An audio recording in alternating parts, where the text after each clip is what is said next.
तो हेलो दोस्तों, welcome back to Excellent Academy. और आज जो है अपन शुरू करने जा रहे हैं एक्सरसाइज 3.4 के क्वेश्चन नंबर सेकंड से। क्वेश्चन नंबर फर्स्ट जो है अपन ने प्रीवियस वीडियो में कवर कर लिया है, तो वहाँ से जाके आप उसको वॉच कर सकते हैं, फिर आप यहाँ पे आ जाइएगा। इस एक्सरसाइज में जो है अपन मेथड ऑफ एलिमिनेशन ये कर रहे हैं, जो कि आपके इम्पॉर्टेंट मेथड है और ये जो है आपके आगे भी काम आने वाला है। सो इसको ध्यान से देखिएगा और वीडियो को ज़रूर पूरा देखना।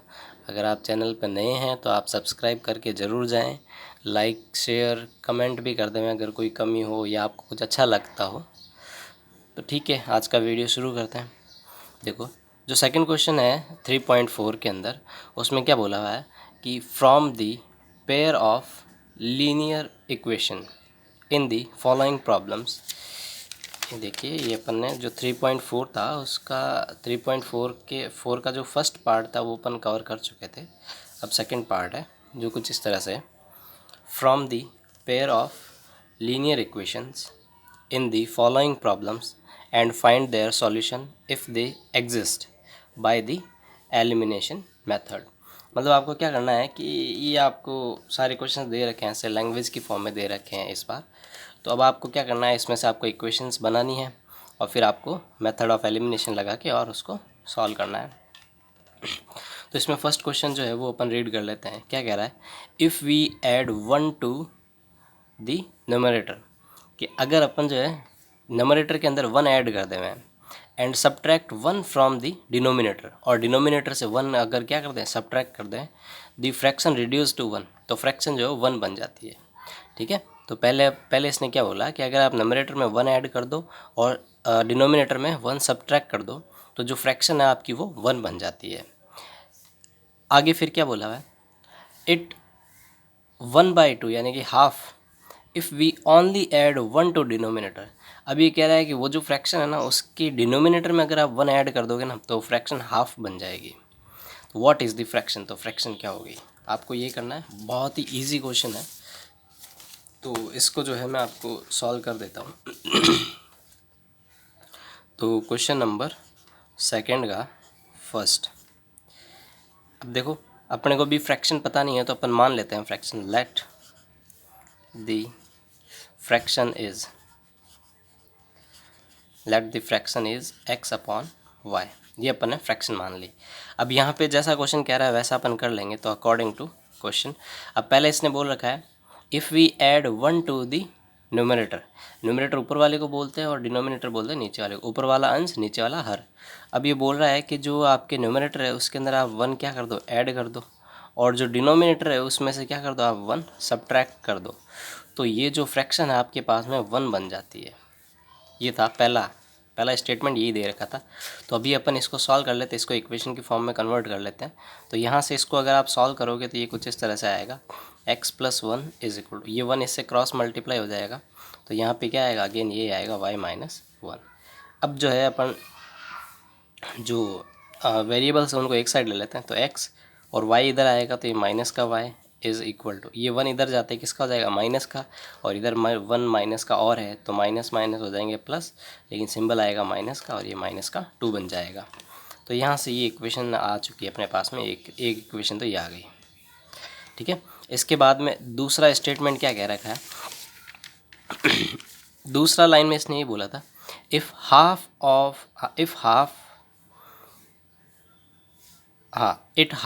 If we only add 1 to denominator, कि अगर अपन जो सिर्फ और सिर्फ डिनोमिनेटर में अगर अपन 1 ऐड करते हैं तो अगेन वही फ्रैक्शन लिख लेते हैं अपन, x अपॉन y। अब ये बोल रहा है कि जो डिनोमिनेटर है, डिनोमिनेटर में अगर अपन 1 ऐड कर दें है ना, तो डिनोमिनेटर तो ये है, इसके अंदर 1 ऐड कर दो, ये लो ऐड कर दिया, तो ये जो फ्रैक्शन है ना आपके हाफ बन जाती है, ये इस तरह से। ये भी अकॉर्डिंग टू क्वेश्चन है, जैसा स्टेटमेंट कह रहा है उसी के हिसाब से लिखा अपन ने। तो ये चीज़ आ गई। अब इसको भी आप क्रॉस मल्टीप्लाई कर लीजिए, तो ये इधर इससे मल्टीप्लाई होगा तो ये तो बन जाएगा 2x, और 1 इस पूरे से मल्टीप्लाई होगा तो इधर अगेन वही आएगा y + 1, है ना। इस y को इधर लेके आ जाओ तो ये आपके पास में इक्वेशन बन जाएगी 2x - y = 1। अब जो है आप क्या करो, इसको मेथड ऑफ एलिमिनेशन से सॉल्व करना है आपको। तो मेथड ऑफ एलिमिनेशन से सॉल्व करना है तो उसके लिए क्या करना पड़ेगा आपको, इसके जो कॉफिशिएंट्स हैं उनको इक्वल बनाना पड़ेगा। तो यहाँ पे तो कितना है 2x है और यहाँ पे कितना है x है, और वैसे इक्वल बनाने की ज़रूरत ही नहीं क्योंकि देखो y ये भी माइनस का y ये भी माइनस का y तो ऑलरेडी इक्वल ही है। तो अभी अपन इसको सीधा ही क्या करते हैं, फ्रॉम इक्वेशन 1 एंड 2। देखो कॉफिशिएंट ऑलरेडी इक्वल है तो अपन क्यों फालतू की भेजा मारी करें, अपन सीधा ही इसको सॉल्व ही करते हैं ना। फ्रॉम इक्वेशन 1 एंड 2 तो x minus y is equal to -2 और दूसरी इक्वेशन ये है 2x minus y is equal to 1, है ना। ये इक्वेशन आपके पास में। अब अपन क्या करते हैं, इसके सिंबल चेंज कर लेते हैं। तो हिंदी मीडियम वाले तो यहाँ पे लिखना घटाने पर, इंग्लिश मीडियम वाले लिखना बाय सब्ट्रैक्टिंग। तो ये माइनस का है जो प्लस का हो जाएगा, ये प्लस का है जो माइनस का हो जाएगा। तो देखो ये प्लस का वाई और एक है माइनस का वाई, तो ये दोनों तो आपस में हो गई कैंसिल आउट। अब यहाँ पे अगर ध्यान से देखोगे तो ये आपके पास में क्या बन रहा है, ये तो है x और ये माइनस का 2x, तो ये कितना, ये बन जाएगा आपके पास में माइनस का x रह जाएगा। और यहाँ पे क्योंकि ये माइनस का 2 है और ये प्लस का 1 है तो माइनस करोगे तो 1 ही बचेगा यानी x आ जाएगा। और यहाँ पे जो है आपके पास में आ जाएगा माइनस का 3, ये माइनस से माइनस अगेन कैंसिल आउट। तो यहाँ से जो है x इक्वल टू क्या आ गया आपके पास में, x इक्वल टू आ गया 3। तो ये x की वैल्यू तो अपन ने निकाली। अब अपन क्या करेंगे, x की वैल्यू आप इक्वेशन 1 में रख दो चाहे 2 में रख दो, किसी में भी रख दो, आपके पास में y की वैल्यू हो जाएगी और अपना फ्रैक्शन रेडी हो जाएगी। तो यहाँ पे मैं जो है लिख देता हूँ ऐसे, सब्सटीट्यूटिंग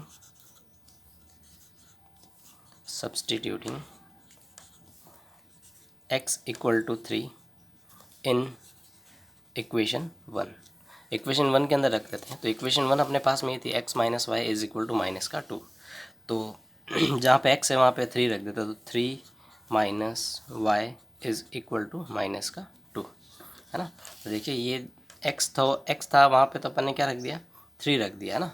x था वहाँ पर अपन ने रख लिया क्या 3, ये 3 रहा, और जो y था y की जगह y है और ये -2 अपनी जगह पे है। इसको अगर अपन आगे सॉल्व करेंगे तो आपके पास में ये आएगा माइनस का y इज़ इक्वल टू, इसको इधर भेजोगे तो ये कितना हो जाएगा, इधर जाके हो जाएगा माइनस का 3 हो जाएगा। तो माइनस का 2 और माइनस का 3 हो जाएगा माइनस का 5। अब देखो अगेन माइनस से माइनस कैंसिल आउट हुआ, तो इसको और आगे आप सॉल्व करोगे तो यहाँ से y इज़ इक्वल टू क्या आ गया, ये आ गया आपके पास है 5।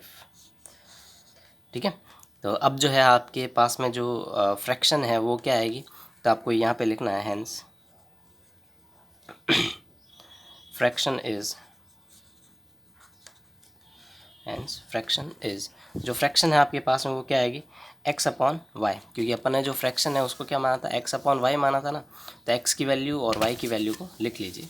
तो x की वैल्यू अपने पास में है कितनी 3, तो ये जो 3 है उसको अपन ऊपर लिखेंगे और जो y की वैल्यू है उसको अपन नीचे लिखेंगे, तो 3/5 है ना। 3/5 लिखा और यही अपना क्या हो जाएगा, आंसर हो जाएगा ये। आई होप आपको ये चीज़ समझ में आ गई होगी। इसको आप अच्छे से अगले पेपर पे भी लिख लेना ताकि आपको पता रहे। अभी तो मैंने वीडियो में आपको ये समझा दी बात। अब जो है अपन चलते हैं क्वेश्चन नंबर 2 पे, मतलब सेकंड पे चलते हैं। तो सेकंड को सॉल्व करने के लिए आपको क्वेश्चन को पहले पढ़ लेते हैं क्या लिखा हुआ है। देखो क्वेश्चन में क्या बोला हुआ है, 5 years ago, मतलब 5 साल पहले, Noori was twice as old as Sonu, मतलब जो नूरी है वो सोनू की एज की 2 गुनी थी, है ना। मतलब क्या बोला कि 5 साल पहले जो नूरी की एज थी ना वो सोनू की एज की कितनी थी, 2 टाइम्स थी, यानी सॉरी थ्राइस बोल रखा है ना, थ्राइस थी यानी 3 टाइम्स थी।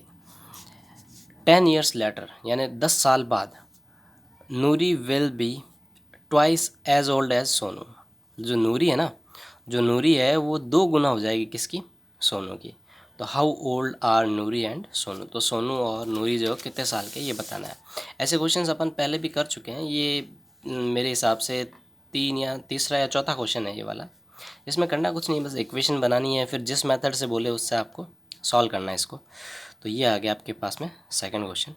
तो सेकंड क्वेश्चन में ये कुछ बोल रखा है कि 5 years ago, तो सबसे पहले 5 साल पहले की बात हो रही है ना, तो अपन यहाँ पे लिख लेते हैं कि 5 years ago, ये 5 years ago। अब 5 साल पहले जो नूरी है वो चलिए अपन इसको यूँ करते हैं कि पहले तो इनकी प्रेजेंट एज मान लेते हैं, क्योंकि प्रेजेंट एज लिख के फिर ही अपन इसको सॉल्व करते हैं। तो यहाँ पे अपन लिखते हैं क्या, लेट प्रेजेंट एज ऑफ नूरी, है ना। नूरी की प्रेजेंट एज अपन मान लेते हैं एक्स, और जो दूसरी वाली क्या नाम है भाई इसका, सोनू, और सोनूज प्रेजेंट एज, है ना। सोनू की प्रेजेंट एज को अपन वाई ईयर्स मान लेते हैं। अब अपन बात करते हैं 5 साल पहले की, है ना। तो 5 साल पहले की, तो 5 ईयर्स एगो, 5 ईयर्स एगो। तो 5 साल पहले जो आपके ये नूरी थी, तो वो कितने साल की हो जाएगी, जो नूरी है आपके भाई, आज वो x साल की है, तो 5 साल पहले कितने की थी, तो 5 माइनस कर लो, ये रहा नूरी की एज, ये रही। 5 साल पहले नूरी इतने साल की थी। और जो सोनू है ना, जो सोनू है, सोनू आज कितने साल की है, आज y साल की है, y ईयर की है। तो 5 साल पहले ये कितने की थी, ये y-5 की थी। ठीक है।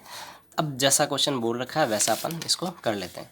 तो इसने क्या बोला, 5 years ago Noori was thrice as old as Sonu, मतलब सोनू की एज की 3 टाइम्स थी कौन, नूरी। तो यहाँ पे जो है अपन ये जैसा क्वेश्चन बोल रखा है वैसे लिख लेते हैं। तो अकॉर्डिंग टू क्वेश्चन, तो सबसे पहला काम आप ऐसे लिखो इसको कि x-5 को आप भी इधर लिखो, फिर बीच में इक्वल टू का साइन लगाओ, और यहाँ पे y-5 लिखो। अब क्वेश्चन में जैसे बोला था ना वैसे ही सिर्फ आपको मल्टीप्लाई करना है। तो ये तो कौन है, नूरी, है ना। तो जो नूरी है ना, नूरी जो है वो सोनू की एज की कितनी थी, थ्राइस थी, यानी 3 टाइम्स थी, यानी कि ये 3 टाइम्स थी, तो ये 3 से इसको मल्टीप्लाई कर दिया। बस इसको अपन सॉल्व कर लेते हैं, फिर इक्वेशन आ जाएगी। x-5 is equal to 3y-15। अब जो है इसको अपन वेरिएबल्स को एक साइड में ले लेते हैं। तो x-3y, यानी 3y को इधर लेके आ गए, और माइनस के 5 को इधर भेज दो तो हो जाएगा प्लस का 5। तो इधर तो माइनस का 15 और प्लस का 5 कितना रह जाएगा, माइनस का 10 रह जाएगा। तो ये आपके पास में आ गई equation number first. Second line में क्या बोल रहा है कि 10 साल बाद, 10 ईयर्स लेटर, 10 ईयर्स लेटर, यानी कि यहाँ पे फिर अकॉर्डिंग टू क्वेश्चन, ठीक है। 10 ईयर्स लेटर, यानी कि अपन को यहाँ पे ऐसे लिखना है 10 ईयर्स लेटर। 10 ईयर्स लेटर जो नूरी है, नूरी की प्रेजेंट एज कितनी है, एक्स, तो ये रही एक्स।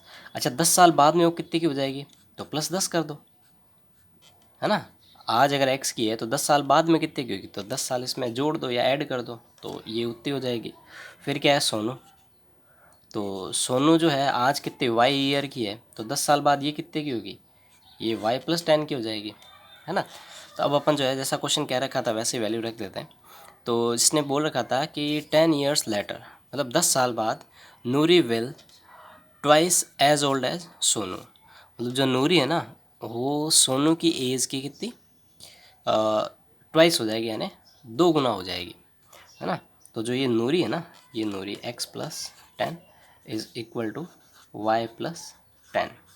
तो ये जो नूरी की एज है ना वो सोनू की एज की कितनी हो जाएगी, 2 गुनी हो जाएगी, यानी कि 2 से इसको मल्टीप्लाई कर दो इस तरह से। अब वेरिएबल्स को एक साइड में ले लो, x+10, और इस 2 को अंदर मल्टीप्लाई कर लेते हैं पहले। तो ये आया 2y+20। अब 2y को इधर लेके आ जाओ, तो ये आएगा आपके यहाँ से x-2y इज़ इक्वल टू, इस 10 को इधर भेज दो तो हो जाएगा माइनस का, तो 20-10 इज़ इक्वल टू 10। तो आपके पास में इक्वेशन नंबर सेकंड भी आ चुकी है। अब अपने को मेथड ऑफ एलिमिनेशन से इसको सॉल्व करना है।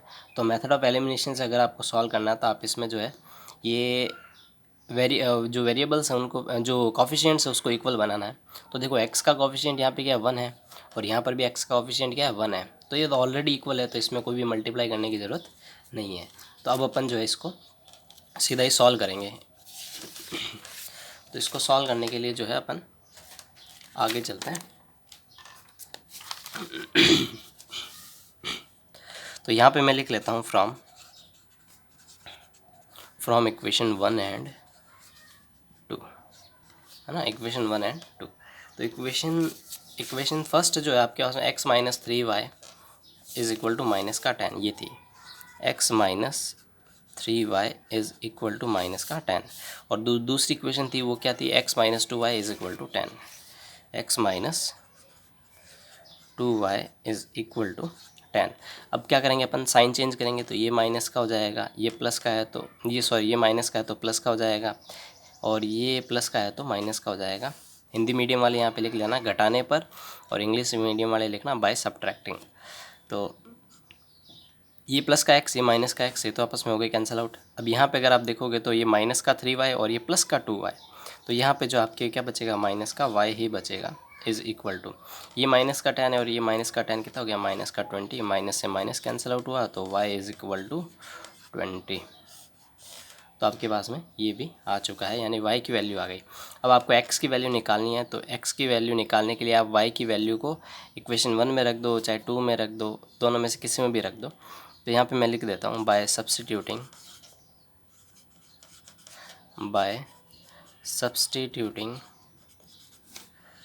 y is equal to 20 in equation, किस में रखें 1 में ही रख लेते हैं, इन इक्वेशन 1, है ना। तो इक्वेशन 1 जो थी आपके पास में वो थी x minus 3y is equal to minus का 10, ये थी x minus 3y is equal to minus का 10। तो इसके अंदर जो y है वहाँ पे आपको 20 रखना है, तो x माइनस 3 और y की जगह पे रख दो 20 इज़ इक्वल टू माइनस का 10। इसको सॉल्व कर लेते हैं, तो x देखो ये कितना होगा, 20 या 60, यानी 23 जा 60, और वो भी किसका होगा, माइनस का होगा, उसको आप इधर भेज दोगे तो किसका हो जाएगा, प्लस का हो जाएगा। तो ये 60 हो गया प्लस का, और ये माइनस का 10 ऑलरेडी इधर है, x इक्वल टू कितना आ जाएगा, यहाँ से 50 आ जाएगा। ये आपके x और y की वैल्यूज़ आ चुकी है, तो यानी कि यही इनकी क्या प्रेजेंट एज है। प्रेजेंट एज ही पूछी थी ना, how old are Noori and Sonu, हाँ तो वो कितने साल की है। तो जो आपके नूरी है ना, नूरीज़ एज, जो नूरी की एज है वो क्या आएगी, इज़ इक्वल टू एक्स, और एक्स कितना था 50 साल, अरे भाई बहुत बूढ़ी है ये तो, 50 ईयर्स। और जो सोनू है ना, Sonu's age is equal to Y, और वाई की वैल्यू क्या है, ये अपने पास में 20 आई, तो ये 20 ईयर्स, है ना। आप अपने आंसर को वेरीफाई भी कर सकते हैं, देखिए किस तरह से, एक्स और वाई की जो वैल्यूज़ है ना, चाहे आप इक्वेशन 1 में रख दो, चाहे आप इक्वेशन 2 में रख दो, ये इक्वेशन जो है वो सेटिस्फाई होनी चाहिए। जैसे आप एक्स की वैल्यू यहाँ पे रखो 50, जैसे देखिए अपन ने इक्वेशन बनाई थी, यहाँ बनाई थी ये वाली ये बनाई थी, देखो अगर आप x की वैल्यू क्या रखोगे यहाँ पे 50, तो यहाँ पे 50 रख दो, फिर माइनस 2 इंटू 20, यानी y की जगह पे कितना रखो, 20 रखो, तो 50 और 2 इंटू 20 यानी कितना हो जाएगा, 40 हो जाएगा। तो 50 में से 40 गए, पीछे कितने बचे 10, तो ये देखो 10 आ रहा है, तो इसका मतलब अपना आंसर एकदम करेक्ट है। तो ये हुआ आपके क्वेश्चन नंबर 2 भी। अब अपन आगे बढ़ते हैं क्वेश्चन नंबर 3 पे। तो क्वेश्चन नंबर 3 के अंदर क्या बोला हुआ है, ये क्वेश्चन मोस्ट इम्पॉर्टेंट है, मैं यहाँ पे इसके लिए जो है स्टार का यूज़ करूँगा, क्योंकि ये क्वेश्चन जो है अक्सर एग्ज़ामों में पूछा ही जाता है ना, ये नंबर वाला। तो इस क्वेश्चन को आप ध्यान में रखिएगा पूरा, जैसे मैं समझा रहा हूँ वैसे वैसे इसको करते रहिएगा, क्योंकि ये तो मुझे लगता है कि ये एग्ज़ाम में आ ही सकता है, तो इसलिए जो है आप इस क्वेश्चन को ध्यान से करना। तो मैं इसको स्टार्ट करता हूँ, अच्छा होगा एक नया पेज ही ले लेते हैं। तो देखो इसको करने के लिए क्या करना, आपको क्वेश्चन को पहले ध्यान से पढ़ो, बस क्वेश्चन को अगर ध्यान से पढ़ लिया, समझ लिया, तो बाकी तो कुछ भी नहीं है। फिर देखो, the sum of the digits of a 2 digit number, है ना, मतलब जो 2 डिजिट का कोई नंबर है ना, जैसे कोई 2 डिजिट का नंबर है, अब वो बोल रहा है कि उन दोनों डिजिट्स का अगर अपन सम कर लेते हैं ना, तो कितना हो जाता है, वो 9 हो जाता है। ठीक है, आप समझ रहे हैं मेरी बात को। जैसे ना एक नंबर तो मान लो 1 है, जैसे मान लो 18 है ना, 18 है, तो ये कह रहा है कि 18 में कितने 2 डिजिट है, अगर उन दोनों डिजिट्स का सम कर लें, जैसे 1 और 8 सम कर लिया तो 9 बन जाता है। हाँ, ये ज़रूरी नहीं है कि जो मैं बोल रहा हूँ वही इसका आंसर है, इसका आंसर कुछ भी हो सकता है, 7 + 2 भी हो सकता है, 8 + 1 भी हो सकता है, और जैसे भी जो भी 9 बनते हैं वो हो सकते हैं, 6 3 भी हो सकते हैं, है ना। तो इस तरह से कुछ भी नंबर हो सकता है।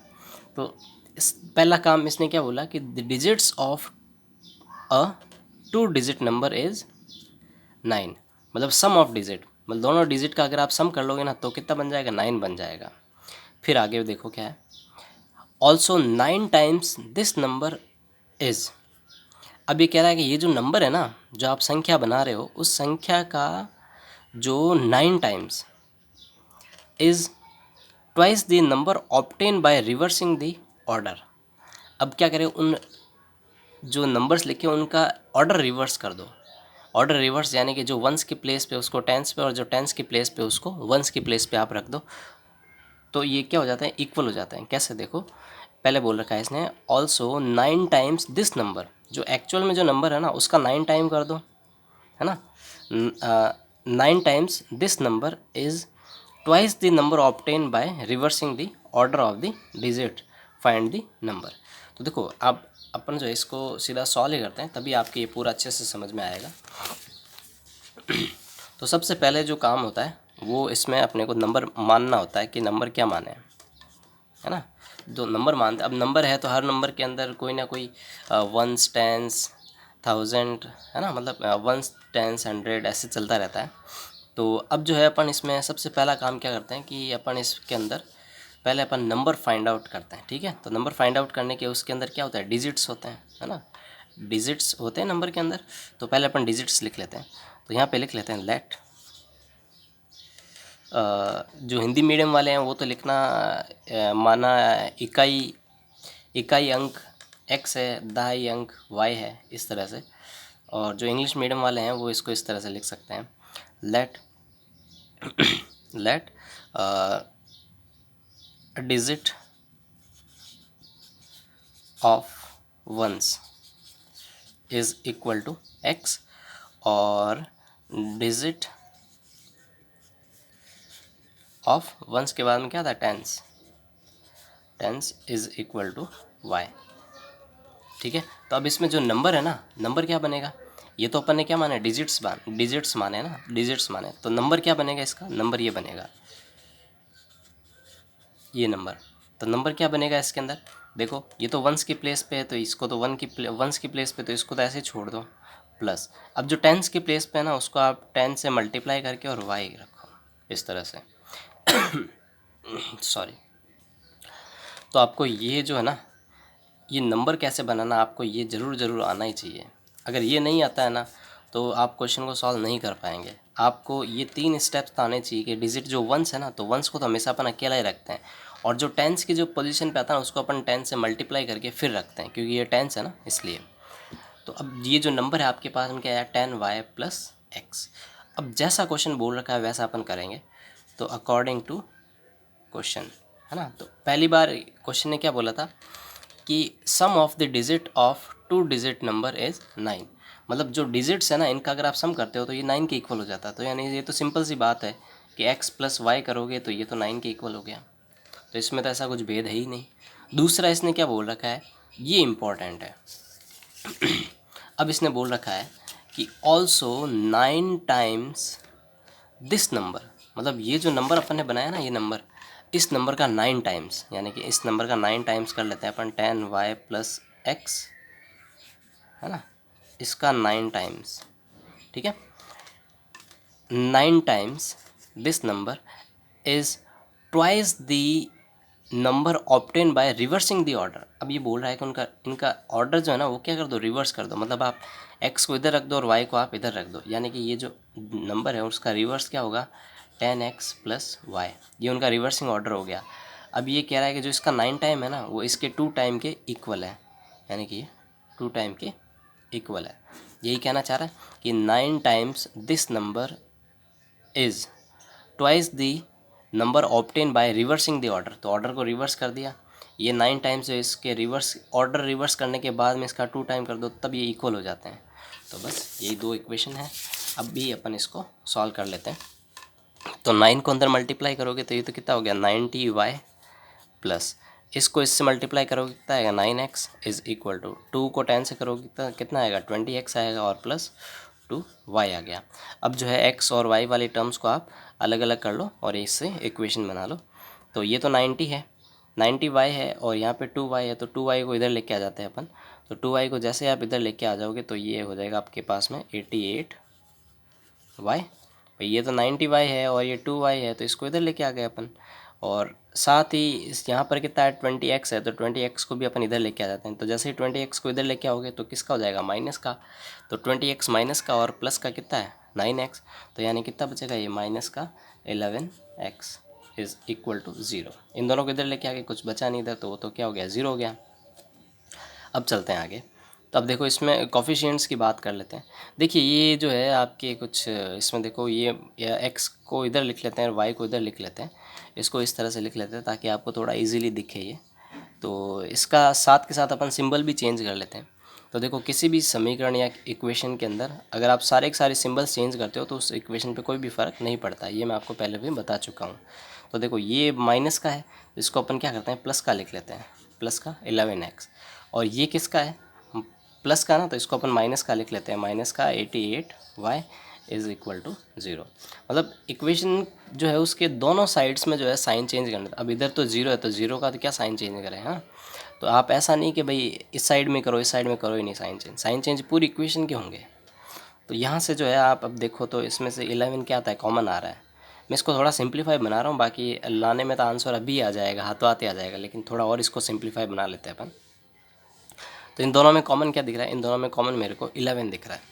तो 11 को आप जैसे ही कॉमन लोगे तो ये 11 कॉमन आ गया। तो यहाँ क्या रहेगा, x minus 8y is equal to 0। अब ये जो 11 है, इस 11 को आप जो है 0 के नीचे भेज दीजिए। इसको जैसे आप 0 के नीचे भेजोगे तो ये खुद भी 0 बन जाएगा। तो यहाँ पे क्या आएगा, x minus 8y is equal to 0। अब आपके तो है ये जो ऊपर आई थी x plus y is equal to 9, ये आपकी इक्वेशन नंबर 1 और ये इक्वेशन नंबर 2 है।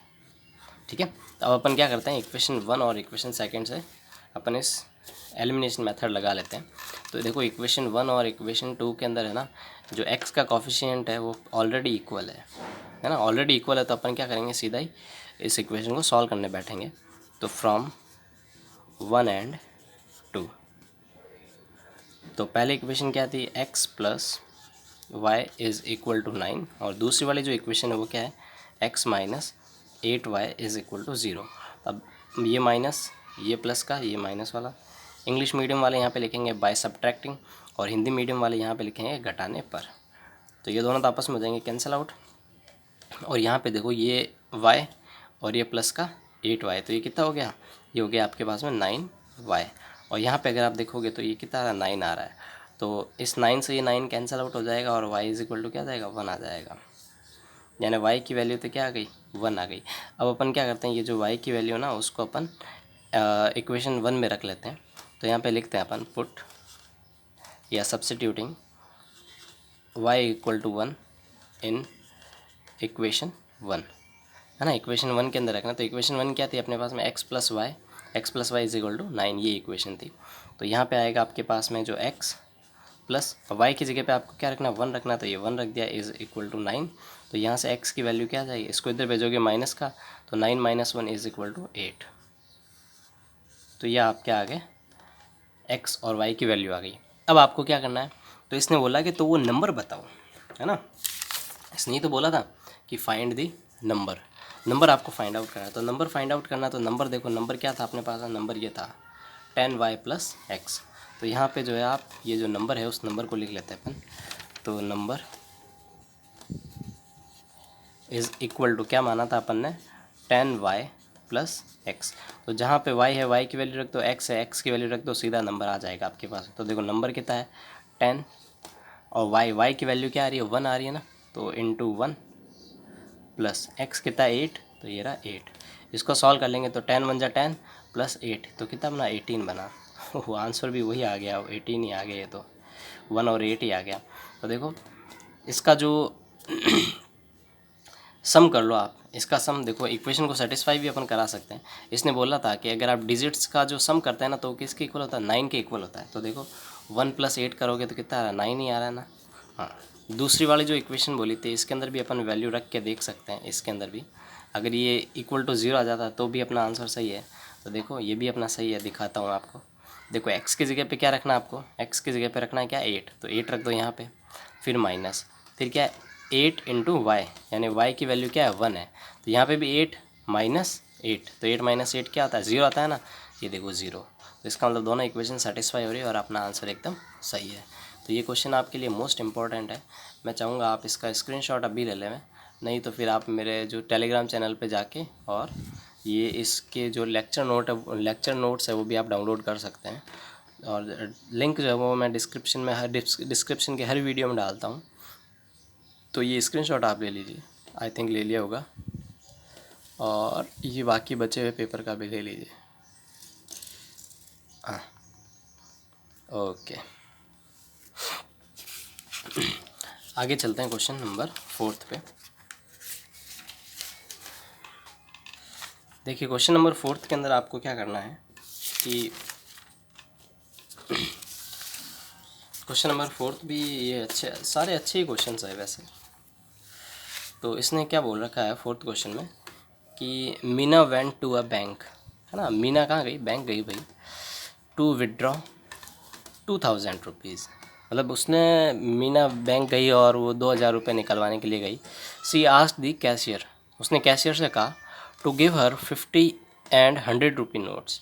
मतलब उसने बोला कि मीना गई बैंक गई पैसा निकलवाने के लिए और उसको 2000 रुपये निकलवाने थे। तो उसने कैशियर को बोला कि भाई मेरे को आप 50 के और 100 के नोट ही दो, है ना। तो Meena got 25 notes in all. तो बैंक कैशियर ने क्या किया कि 100 के और 50 के नोट उसको थमा दिया हाथ में, और वो जो टोटल नोट थे ना, है ना, 100 के और 50 के नोट मिला के वो कितने 25 नोट दिए टोटल कैशियर ने, है ना। फिर क्या बोला, find how many notes of 50 rupees and 100 rupees she received. तो बताओ उसको 50 रुपये के और 100 रुपये के कितने नोट मिले। बस बहुत ही इजी क्वेश्चन है।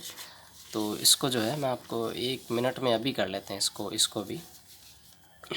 तो ये जो 4th क्वेश्चन है, 4th क्वेश्चन में ये कह रखा है कि Meena went to bank to withdraw, cash कितना विड्रॉल करिए 2000 विड्रॉल करिए। अब देखो फिर क्या बोला इसने, फिर बोला she asked the cashier to give her 50 रुपये या 100 रुपी नोट, है ना। उसने कहा 50 रुपये और 100 रुपये के नोट दो मुझे। तो उस कैशियर ने कितने उसको 25 नोट दे दिए। और फिर कहा और फिर जो है उसने जो है पूछा है कि तो बताओ 50 और 100 के कितने नोट हैं। ये आपका क्वेश्चन था। तो अब इसके अंदर जो है अपन सबसे पहले मान लेते हैं कि let 50 rupee notes is equal to x, और जो 100 रुपी नोट है वो मान लो वाई दे दिए, ठीक है, ये वाई दे दिए। अब क्वेश्चन को अगर आप ध्यान से अगर पढ़ा होगा तो इसने देखो साफ साफ बोला था Meena got 25 notes in all. मतलब अब उसने अपन ने माना है कि मतलब 50 रुपये के कितने एक्स नोट है और 100 रुपये के कितने वाई नोट है। अब टोटल नोट कितने हैं? टोटल तो 25 है ना। तो अपन इसको ऐसे लिख सकते हैं according to question x plus y is equal to 25। देखो एक्स तो क्या है यहाँ पे 50 के नोट कितने हैं और वाई यहाँ पे क्या है 100 के नोट कितने हैं। तो इन दोनों को मिला के 25 नोट ही तो दिए थे कैशियर ने उसको, है ना। तो यही बात थी। अब इसने आगे और एक और सवाल पूछा था कि उसको बैंक से पूरे 2000 रुपीज़ निकलवाने थे, है ना। तो 2000 रुपीज़ कैसे होंगे देखो कि अगर वो मान लो कि अपने पास में 50 रुपये के एक्स नोट लिए उसने, 50 रुपीज़ के कितने लिए 50 रुपीज़ के जो है एक्स नोट ले लिए। तो 50 रुपीज़ वाला अमाउंट कितना हो गया 50x हो गया, प्लस अब जो वाई वाले नोट है यानी कि जो वाई नोट है यानी कि 100 रुपीज़ के कितने वाई नोट है, तो ये वाई नोट हो गए। और ये कितने रुपीज़ है, ये 100 रुपीज़ वाले हैं, है ना। तो इन जैसे देखो एक नोट कितने का 50 रुपये का है, तो उसने कितने एक्स नोट लिए, तो इसमें तो 50 रुपये के जो नोट दिए थे उसमें ये कवर हो जाएगा। अब इसमें देखो इसमें एक नोट कितने का है, एक नोट कितने का है 100 रुपये का है। तो मान लो वाई नोट दिए तो वाई से इसको मल्टीप्लाई कर दोगे तो ये भी टोटल नोट हो गए ना।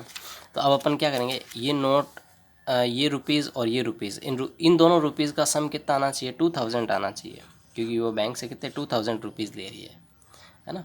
तो यहाँ से जो है अब आप इसको सॉल्व कर लेते हैं। ये आपके इक्वेशन नंबर 1, और इसको अभी अपन 2 नहीं देंगे, इसको और थोड़ा सिंप्लीफाई कर लेते हैं। तो इसको सिंप्लीफाई करने के लिए क्या करो, इसमें से 50 कॉमन ले लो। तो इसमें से आप 50 जैसे कॉमन लोगे तो आपके पास में ये कुछ इस तरह से आएगा 50x प्लस ये इसमें से 50 कॉमन लोगे तो कितना बचेगा 52 जा 100 यानी कि 2y इज़ इक्वल टू 2000, ठीक है। तो इस 0 से ये 0 गया। अब 5 की टेबल से ये कितने टाइम कट होगा 5 चौके 20 यानी 40। तो x plus 2y is equal to 40, मतलब इसको आप नीचे भेज दोगे ना, मैंने आप डायरेक्ट कट कर दिया, यानी कि 2000/50, यानी 2000/50 करोगे तो ये 40 आ जाएगा आपके पास में इस तरह से। इसको आप इक्वेशन नंबर 2 दे दो, ठीक है। अब आप देखो कॉफिशिएंट्स को इक्वल बनाना, तो देखो ये तो ऑलरेडी इक्वल है x, और इधर भी x है, तो ये तो ऑलरेडी इक्वल है, तो ये ऑलरेडी इक्वल है, तो अब अपन इसको डायरेक्ट सॉल्व करेंगे। तो फ्रॉम 1 and 2, ठीक है, इक्वेशन 1 एंड इक्वेशन 2। तो फर्स्ट इक्वेशन तो क्या है, x + y = 25, और सेकंड इक्वेशन क्या है, x + 2y = 40। ये माइनस, ये भी माइनस, ये भी माइनस, ये हो गए आपस में कैंसिल आउट। अब यहाँ पे y और ये माइनस का 2y है, तो बचेगा क्या, माइनस का y। इसको और आगे अगर अपन सॉल्व करते हैं तो 25 और ये कितना है, माइनस का 40 है, तो इसको अगर अपन सॉल्व करेंगे तो अपने पास में कितना आ जाएगा, ये आ जाएगा 13, वो भी किसका, माइनस का। ये माइनस से माइनस भी कैंसिल आउट हो जाएगा, तो यहाँ से जो है y = कितना आ गया आपके पास में, 13 आ चुका है, ठीक है। अब ये y = 13 आप इक्वेशन 1 में रख दो, चाहे आप इसको इक्वेशन 2 में रख दो, किस में भी रख दो। तो यहाँ पे मैं लिख देता हूँ, पुट y = 13 इन इक्वेशन 1। तो इक्वेशन 1 जो थी वो अपने पास में ये थी, x + y = 25, तो x + y की जगह पे कितना रख दो, 13 रख दो, तो ये 13 = 25, है ना। तो ये इक्वेशन में वैल्यू रख दी अपन ने, y की वैल्यू यहाँ रख दी, तो ये 13 को अगर आप इधर भेजोगे तो आपके पास में कितना बचेगा, ये 12 बचेगा, क्योंकि 25 और ये 13 इधर जाके हो जाएगा माइनस का, तो 25 में से 13 गया, पीछे कितना बचा, 12 बचा। तो अब जो है यहाँ पे आप x और y की वैल्यू निकाल चुके हो, तो x और y की वैल्यूज़ यहाँ पे आ चुकी है। अब अपन क्या करते हैं, इसको, ये जो नोट है इसको अपन थोड़ा तरीके से लिख लेते हैं। तो देखो, जो 50 रुपये नोट थे, 50 रुपये नोट, हाँ, मतलब 50 रुपये के कितने नोट थे, x, यानी x = कितना, 12, यानी कि 12 नोट तो कितने दिए उसको, 50 के दिए थे। और जो 100 रुपये नोट है, मतलब 100 रुपये के वो नोट कितने लेके आई, 100 रुपये की नोट लेके आई वो अपने 13। ये देखो, आप इसको सॉल्व भी ऐसे भी करके देख सकते हो। इससे देखो मैं आपको करके बताता हूँ, इस इक्वेशन को आप सेटिस्फाई भी करवा सकते हो कि वो देखो टोटल कितने रुपए लेके आई थी, 2000 रुपये लेके आई थी ना। तो देखो 2000 रुपये लेके आई थी, यानी कि 2000 रुपीज़ वो लेकर आई थी। तो 2000 रुपीज़ अगर वो लेके आ रही है, तो आप इसमें देखो एक चीज़ सोचिए कि अब जब वो 2000 रुपीज़ लेके आई, तो देखो 50-50 के तो कितने, 12 नोट उसने लिए, बैंक गए होंगे आप, है ना। तो 50-50 के नोट तो कितने लिए उसने, 12 लिए। तो यहाँ से ये कितना आ जाएगा, 12×5 = 60, यानी कि 600 रुपये तो उसने ये ले लिए।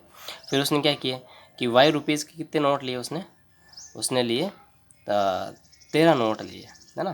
13 नोट तो उसने किसके ले लिए, हाँ, इसको इधर भेजेंगे तो ये 12×5 = 60, और 100 रुपये के उसने जो है कितने ले लिए, 13 नोट लिए। तो 13 नोट लिए, तो यहाँ पे ये कुछ गड़बड़ हो गई दिखती है, एक मिनट मैं चेक कर लेता हूँ। 100 रुपीज़ × 13, तो ये आपके पास में आ जाएगा कितना, 1300। ओहो, देखिए, इसलिए मैं कहता हूँ कि थोड़ा इसको क्या अपन चेक करके रखते हैं हमेशा, क्योंकि चेक नहीं करोगे तब तक ये अपने जो है आंसर सही नहीं आएंगे। तो इसको जो है अपन ये हो गया आपके पास में, इसको मैं वापस एक बार वेरीफाई कर लेता हूँ। तो ओहो, यहाँ तो बहुत बड़ा ब्लंडर हो गया, यानी कि मिस्टेक हो गई बहुत बड़ी। ये देखो यहाँ पे माइनस सही से नहीं किया हुआ है, तो इसको अगर अपन माइनस करेंगे ना तो ये 15 आएगा। सॉरी गाइज, तभी तो अपन इक्वेशन में वैल्यू रख के इसको वेरीफाई कर लेते ताकि गलती पकड़ी जा सकती है अपनी। तो ये देखो गलती पकड़ में आ गई, क्योंकि जब मैंने यहाँ पे ये करके देख रहा था ना, मैं ये मैं करके देख रहा था, तो मेरे इसके हिसाब से तो है ना, जैसे 12 और 13 आ रहा था, तो इसके हिसाब से जो नोट है ना वो कितने हो रहे, 6 और 3 9, यानी 1900 रुपये हो रहे थे। 100 रुपये का घपला हो रहा था। इसका मतलब क्वेश्चन जो आंसर है मेरा कहीं ना कहीं गलत था, तो वो गलती थी वो यहाँ पे है। तो y = कितना आएगा, 15 आएगा आपके। तो y = आएगा कितना, 15, है ना। इसमें से इसको माइनस करोगे तो 15 बचेगा ना, मैंने गलती से लिख दिया 13, तो इस वजह से वो गलत हो गया था। अब देखो ये y = 15 ही अपने को यहाँ रखना पड़ेगा, तो इसको भी करेक्ट करना पड़ेगा। तो y = 15, और यहाँ पर भी जो है y = 15 यहाँ पर भी रखना पड़ेगा। अब 15 को अगर आप इधर भेजोगे तो ये कितना बचेगा, ये 10 ही बचेगा। अब ये 10 ही बचेगा, यानी एक्स जो एक्स अपन ने माना था 50 रुपये के नोट, तो वो तो आपके पास में आएंगे 10 ही आएंगे। और ये जो वाई रुपये वाले नोट, जो 100 वाले नोट है, वो आपके पास में कितने 15 नोट आएंगे। अब जो है अपन इसके आंसर को वेरीफाई कर लेते हैं। देखो आप अगर ध्यान से इसको अगर देखोगे तो देखो 50 रुपये के नोट है, वो तो कितने हैं 10 नोट है ना।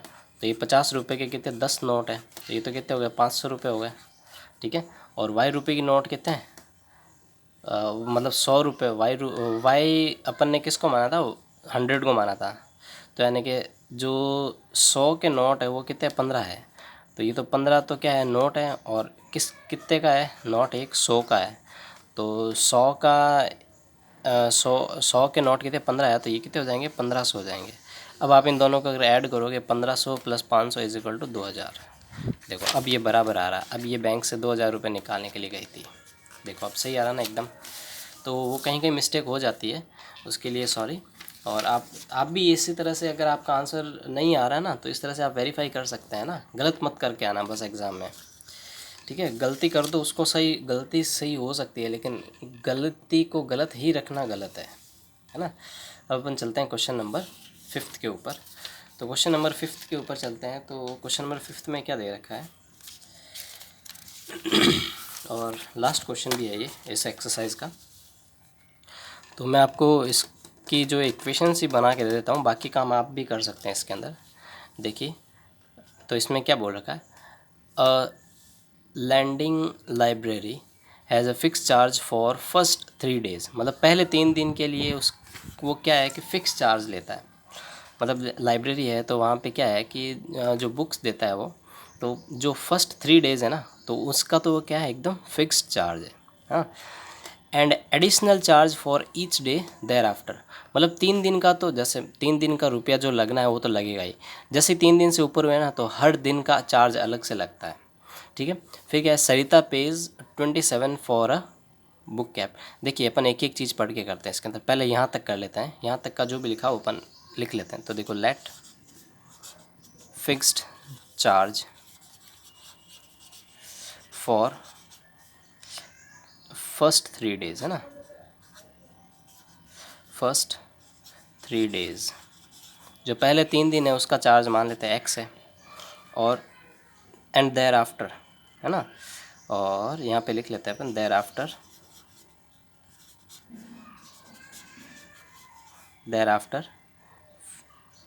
चार्ज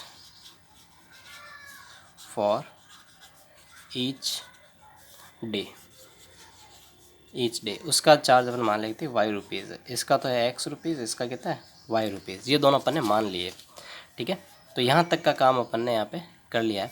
फिर इसने क्या बोला कि जो सरिता नाम की लड़की है उसने कितने 27 रुपये पे किए for a book kept for 7 days. मतलब जो सरिता ने 27 रुपये दिए और उसने किताबों को कितने 7 दिन तक रखा। अब देखो 7 दिन रखा, तो उसमें जो पहले 3 दिन है उसका तो कितना रुपया लगेगा, x रुपया लगेगा। यहाँ पे लिख लेते हैं अकॉर्डिंग टू क्वेश्चन, है ना। तो शुरुआत के 3 दिन तो कितने x रुपीज़ लगेंगे, प्लस अब उसने टोटल कितने दिन, उसने टोटल 7 डेज़ के लिए रखा था। तो 7 डेज़ के लिए रखा था, तो 3 दिन का चार्ज तो ये रहा। अब बाकी कितने दिन बचे, 4 दिन और बचे, है ना। तो 4 दिन है तो ये रहे 4 दिन, और एक दिन का कितने रुपया है, मतलब उसके बाद में जो एक दिन में कितने y रुपीज़ लगते हैं उसके, तो ये y rupees is equal to, और उसने पे कितने किए 27, तो ये 27। देखिए ध्यान से, ये तो है उसका फिक्स चार्ज 3 दिन का, है ना। अब वो किताबें कितने दिन के लिए लेके आई थी, 7 दिन के लेके आई थी। 7 दिन में से 7 दिन थे, 7 दिन में से 3 दिन का तो x रुपया हो गया ये। अब बाकी बचे 4 दिन और, है ना, बाकी 4 दिन और बचे ना। बाकी 4 दिन का जो रुपया कितना बनेगा कि भाई एक दिन का तो y रुपीज़ है, तो 4 दिन का कितना हुआ 4y इज़ इक्वल टू 27। ये 27 वो दे के आई थी, ठीक है। अब जो एक और दूसरी लड़की है जिसका नाम क्या है सूसी, है ना। जो सूसी है उसने पे कितने किए 21 रुपीज़ उसने पे किए थे for the book C kept for 5 days. अब इसने कितने दिन रखे, ये तो किसके लिए था, ये तो था अपने इसके लिए, क्या नाम इसका, सरिता। तो यहाँ पे लिख लेते हैं फॉर सरिता। फिर अपन लिखते हैं फॉर ये कौन दूसरी क्या थी, सूसी, SUSY, कैसे कैसे नाम है भाई। जो सूसी है, सूसी को जो है वो कितना रुपया देना है, सूसी ने जो है 21 रुपये दिए थे और उसने बुक्स को 5 दिन के लिए रखा था। तो देखो फिक्स्ड चार्ज है वो तो लगेगा ही। अब ये कितने दिन का लगा है, ये 3 दिन का लग गया है ना, उसने कितने 5 दिन लिए, 5 दिन लिए तो 3 दिन का तो हो गया 100 रुपये। अब पीछे कितने दिन बचे, अभी भी 2 दिन और हैं, तो 1 दिन का कितना रुपया, Y रुपया है, और 2 दिन का कितना हो जाएगा, 2Y हो जाएगा, इज़ इक्वल टू, और वो कितने रुपए दे के आई थी, वो दे के आई थी 21 रुपये दे के आई थी, यानी 21 रुपीज़ दे के आई थी। अब ये आपके सामने दोनों इक्वेशंस बन चुकी है, ये इक्वेशन 1 और ये इक्वेशन 2 है ना। अब अपन क्या करते हैं, from 1 and 2, from 1 and 2, 1 and 2 को अगर आप करोगे तो यहाँ पे आपके पास में आएगा x + 4y is equal to 27, और यहाँ पे ये इक्वेशन आ जाएगी x + 2y is equal to 21। फिर यहाँ पे साइन चेंज करने आपको, ये माइनस, ये भी माइनस, तो ये माइनस प्लस आपस में कैंसिल आउट हो जाएंगे। अब ये 4y प्लस का और ये माइनस का 2y, तो ये कितना आ जाएगा आपके पास में, ये आ जाएगा 2y ही रहेगा, इज़ इक्वल टू 27 में से 21 गए तो पीछे कितना बचेगा, 6 बचेगा। तो यहाँ से y इज़ इक्वल टू कितना आ गया आपके पास में, ये आ गया 3 भाई। 2 इसके नीचे जाएगा डिवाइड में, तो 2 3 = 6, तो ये आ गया 2 3 = 6। अब y की वैल्यू को आप क्या करो, इक्वेशन 1 या 2 किसी में भी रख लो, आपका आंसर आ जाएगा। तो मैं जो है इक्वेशन 1 के अंदर रख लेता हूँ, तो यहाँ पे लिख लेते हैं put y = 3 in equation 1। Equation 1 अपने पास में थी x + 4y is equal to 27, है ना। तो यहाँ पे अपन लिख लेते हैं ये x + 4 और y की जगह पे क्या रखना है, 4, और y की जगह पे कितना रखना है, 3, तो ये रख दो 3 इज़ इक्वल टू 27। इसको भी अपन सॉल्व कर लेते हैं। तो ये देखिए ये कितना हो जाएगा, 12 है ना, 4 3 = 12, और इस 12 को इधर भेजोगे तो किसका हो जाएगा, माइनस का, तो 27 में से 12 गए, पीछे क्या बचेगा आपके 27 और ये माइनस का 12, 2 3 = 12 ही हो ना, हाँ 12 ही हो रहा है, ठीक है। तो इसको अगर आप माइनस करोगे तो ये आपके पास में आ जाएगा कितना, 15 आ जाएगा, और x इक्वल टू आ गया आपके पास में 15। तो अब देखो जो क्वेश्चन में जो पूछा था उस हिसाब से अपन इसको लिख लेते हैं। y की वैल्यू कितनी आ गई 3 और x की वैल्यू कितनी आ गई 15। तो देखो x अपन ने क्या माना था, जो फिक्स्ड चार्ज है, क्वेश्चन में क्या पूछा था, क्वेश्चन में पूछा find the fixed charge and the charge for each extra day, है ना। तो यहाँ पे अपन ये लिख लेते हैं कि चार्ज फॉर फिक्स्ड चार्ज, है ना, तो फिक्स्ड चार्ज, तो फिक्स्ड चार्ज है वो तो कितना माना था अपन ने, वो माना था अपन ने x माना था, है ना। तो x माना था, तो ये था ये x की वैल्यू क्या आई अपने पास में, 15 रुपये आई थी, तो ये 15 रुपये, 15 रुपीज़ तो क्या है, ये तो फिक्स चार्ज है। अब फिर उसके बाद में एक दिन का कितने रुपया लगता है, एक दिन के 3 रुपये लगते हैं। देखो y इज़ इक्वल टू 3 आया ना, और फिर यहाँ पे अपन लिखेंगे charge for each extra day, charge for, ये देखो charge for each extra day, charge for each extra day is equal to कितना आ जाएगा, कितने रुपये था वो, 3 रुपीज़ था, तो ये 3 रुपीज़। इसको भी वेरीफाई कर लेते हैं, कहीं कोई गड़बड़ तो नहीं हो गई है। तो देखो वेरीफाई करके रख लेते हैं इसको। ये x और y की वैल्यूज़ आप इक्वेशन 2 में या इक्वेशन 1 में किसी में भी रख दीजिए, आपके पास में ये सेटिस्फाई होनी चाहिए इक्वेशन। तो देखो y की जगह पे आप 3 रखिए, तो y की जगह पे 3 रखा तो ये तो कितना बन गया 6, और यहाँ पे ये रखिए कितना, x की जगह पे रखिए 15, है ना। y की जगह पे तो रखिए, देखो x है तो x की जगह पे 15 रख दो, फिर क्या है +2, और y की जगह पे कितना रख दो, 3 रख दो, तो ये तो कितना बनेगा 6, और ये कितना बनेगा 15, 15 + 6 कितना होता है 21 होता है, यानी कि अपना एकदम करेक्ट है, और ये अपना हो जाएगा आंसर। ठीक है, आई होप आपको ये सब कुछ समझ में आ चुका होगा। अच्छे से तगड़ा एकदम प्रैक्टिस करिए ताकि आपके सारे के सारे कॉन्सेप्ट जो है क्लियर हो जाएं। अगर आपको फिर भी कोई डाउट रहता है तो आप मेरे को कमेंट बॉक्स में ज़रूर बताइएगा, मैं आपकी हेल्प कर दूँगा। और अगर आपको कोई क्वेश्चन नहीं समझ में आता है तो आप मेरे को बोल देना, मैं उसका अलग से वीडियो भी बना दूँगा। और तो आज के लिए इतना ही करते हैं। आपने वीडियो देख लिया है पूरा तो प्लीज़ मेरे चैनल को सब्सक्राइब भी कर दीजिए यार, क्योंकि जैसे जैसे आप सब्सक्राइब करते रहेंगे मैं खुद मोटिवेट होता रहूँगा, और जो है मैं अपने वीडियोस को जो है फटाफट से लाता रहूँगा। तो आज के लिए इतना ही करते हैं। Thank you for watching.